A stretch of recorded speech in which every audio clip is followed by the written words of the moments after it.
So this 59 will get the body drop treatment. We're going to take it down an extra inch, so when the car lays out, it'll look pretty sweet up down on the ground. Plus we're going to run cruiser skirts, so it'll look long and sleek. The first thing I did was cut out the floors.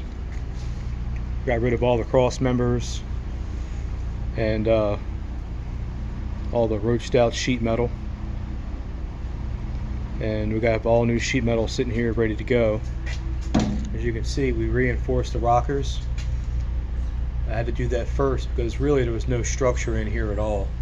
So I used 2x3 steel rec tube, and that's inside the rocker panel, and we clad that with a stock style sheet metal on the outside. So we have steel welded from this lower cowl all the way back to just under the quarter glass.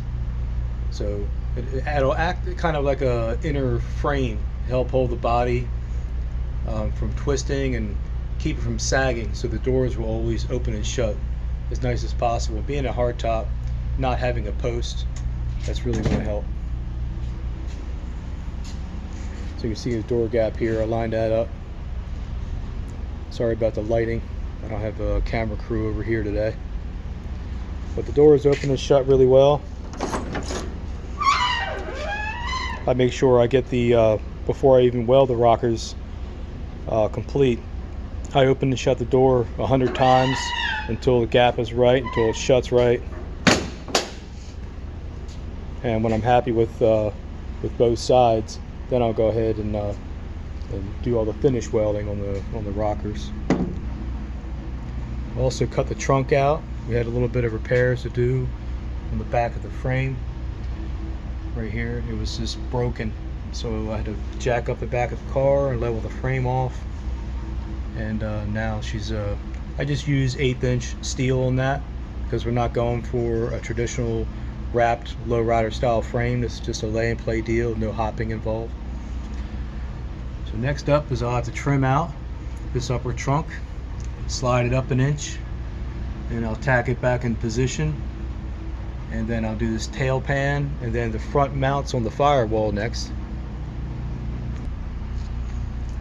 I'll take the steering loose,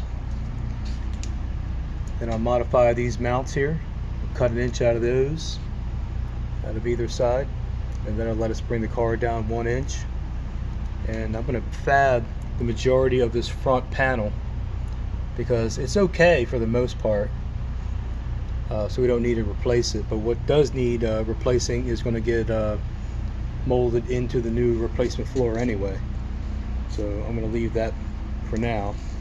And then we're going to modify the core support as well. Take an inch out of that, probably just section it 1 inch, and I will keep you in the loop.